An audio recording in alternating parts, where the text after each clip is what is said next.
All right, family, once again, welcome back here again. Nice to see you here, and I actually appreciate you for being here once again. We all know that something happened in Niger, right here, this country. Something happened over there. There was a failed coup attempt in Niger, and there was a massive explosion at the Niamey airport in Niger.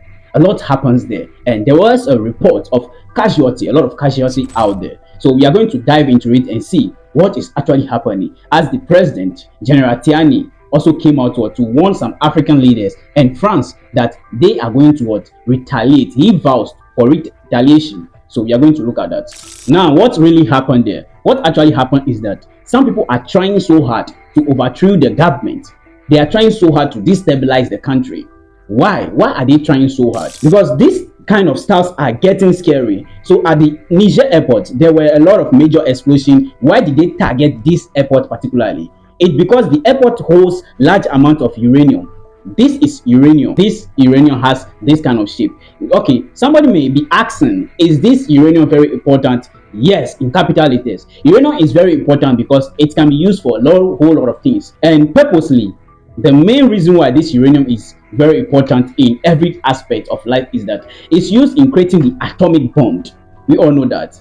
So many of the powerful nations on this planet like this uranium. Is very important to them because they want to create atomic bombs. That's what is being used for purposely, but it also can be used for other things, right? So what are they trying to do? They are trying to destroy that purposely in Niger. They are trying to destroy the uranium in Niger, to just scramble and destabilize the economy, destabilize the country. That's what they are trying. Now, the president has come out accusing France President Emmanuel Macron and some other African leaders without even blinking. And he's saying it boldly that they are being warned.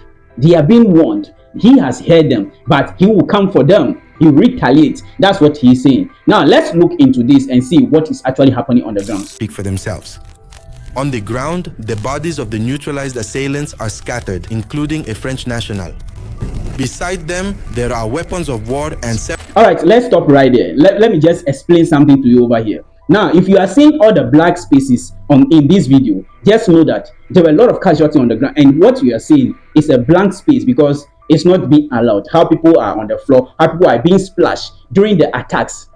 They were being repelled, but during that repelling, a lot of people were killed. The mercenaries, the terrorists that attacked the Niamey airport were killed. So that's what you are seeing, the black spaces. I didn't want to show it to you because it's being restricted over here. So all the black spaces you are seeing is the body of the terrorists, and including a white man, which they are being saying that is a French soldier that is also involved in this attack. By the way, let's move on. Several motorcycles used during this barbaric attack with the presence of the French.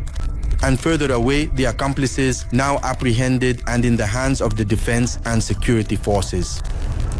These images bear witness to the immediate and effective response of the defense and security forces. Early this morning, the President of the Republic, Head of State, Supreme Commander of the Armed Forces, Army General Abdul Rahman Tchiani, went to the targeted site at the air squadron.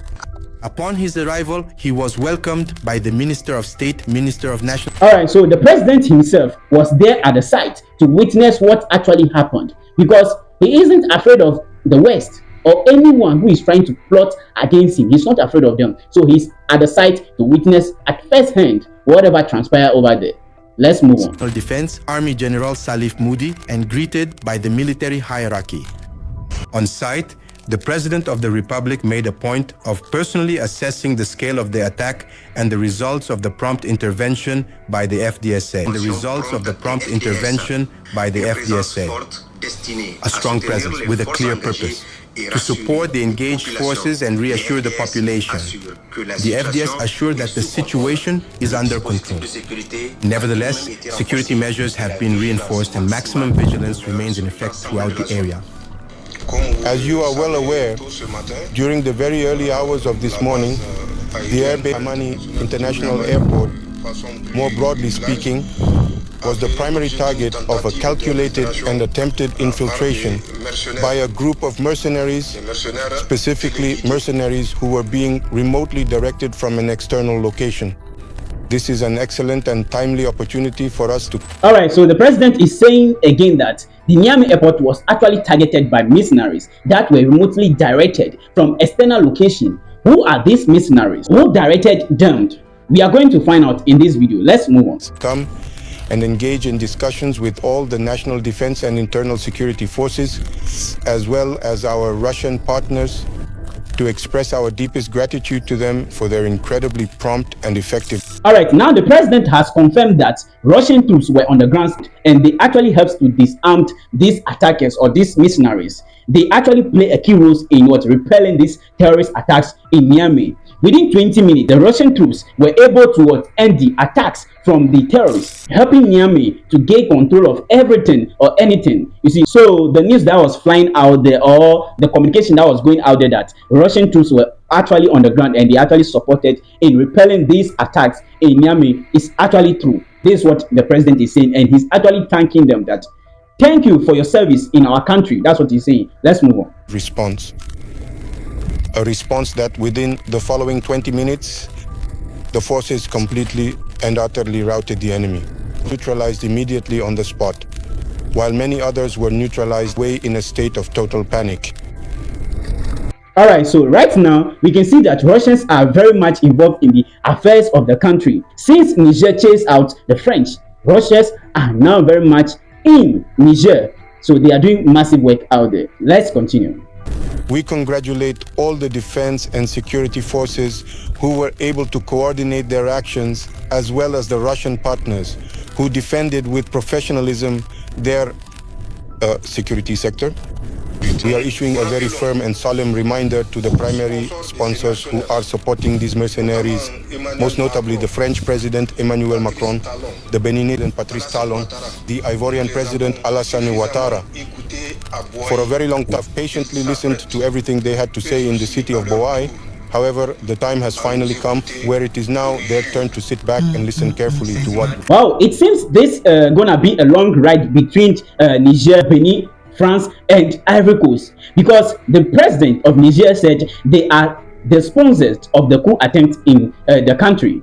And for so long, he has waited patiently, hearing whatever they are saying in France. Now it is the time for him to actually show himself, and they have to wait and listen to what he is going to say. That's what the president is saying. Now, why is he accusing these African leaders like Benin, Ivory Coast, and saying they are conniving with the French to actually cause destabilization in Niger? Why is he doing that? We are going to find out, right? These images, as harsh as they may be, carry a clear message. The threat has been contained and brought under control. Now, why does it look like brothers are always standing against their own brothers and choosing a foreigner over their own blood? Because why would you join forces with France to destabilize a nation on an African soil? As an African leader, I just don't get it. Is it because you both does not have the same vision or have the same ideology or fighting for the same cause? Is it that's what is happening? I don't know. Now let's see some of the reasons why he may be accusing these nations of trying to destabilize their nation, like accusing Benin president and Ivory Coast president for conniving with France to destabilize their nation. Number one, Tchiani blames Macron because France used to have a lot of power in Niger. They control everything in the country. France was the colonial power. They control the uranium, they control the mines, and also have troop stations in Niger for a very long time. So when Tchiani comes into power, he actually kicked out the French, said, no, go away. We don't need you people in our country anymore. We don't want you in our country anymore. So he actually kicked them out and said, we don't want to do anything with you. And every deals with the French were cut. Especially their company, Orano. Orano is the ones that manage the mines in Niger, controls the mines and even the minerals of Niger. Because of that, they cancel everything and they say, no, we don't want you people anymore in our country. So Niger calls France a neo-colonial boss who is trying hard to punish Niger and get back control through sanctions. So this is clear. This is actually clear that Niger have seen France as an enemy. Niger has always seen them as an enemy because they are also trying very much to gain control of Niger through so many ways. So that's what we are seeing over here. Now, Benin leader Patrice Talon, why is he being accused? Tchiani accused him because he is too close to France. Their bond is too tight. Not only that, Benin leader has spoken against the coup when Tchiani took over power. Let me break it down for you. Tchiani came into power through coup. He wasn't the president. He removed the president, Mohamed Bazoum, before he came into power. So Patrice Talon was one of the guys that spoke or stood against the coup in Niger by then. And also, he also blocked access for Niger for transporting their mines or their uranium to other nations. He also blocked that access. He blocked the port for them because he using this an excuse. When the coup happened in Benin, people go to the radio station or the TV station and said they have gained control of the nation. Before they asked Nigerians help, and Nigeria came to help them.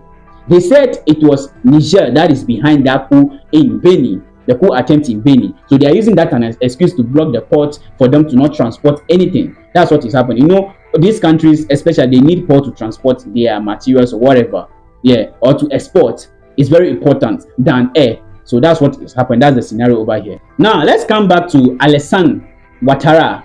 What about Ouattara? Why is he being also accused here? He is the president of Cote d'Ivoire. Just know that he is the president of Cote d'Ivoire, and he has been there for a very long time. Yes, he also is being seen as a proxy of the French.